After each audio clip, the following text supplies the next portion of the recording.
রাত তখন 2টা। ড্রয়ারটা খুলতেই সজীব একটা ছোট চিরকুট পেল। তাতে লেখা ছিল, আমি আলমারির ভেতরে লুকিয়ে আছি, আমাকে ধরো তো।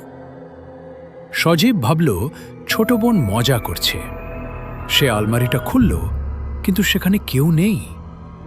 সেখানে দ্বিতীয় একটা চিরকুট পড়ে আছে, যাতে লেখা, উফ, ধরতে পারলে না তো, আমি এখনক্ষণ তোমার ঠিক পেছনে।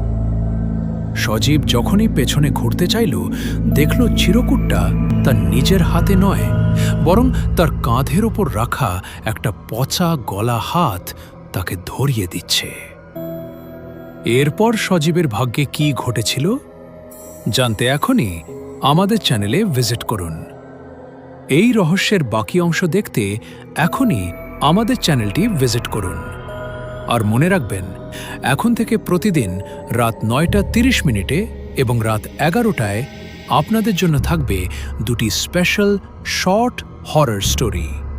আর আমাদের লং ভিডিও তো প্রতিদিন রাত 9:15 থাকছেই। হরর জগতের সাথে যুক্ত থাকতে এখনই সাবস্ক্রাইব করে নোটিফিকেশন বেলটি অন করে রাখুন।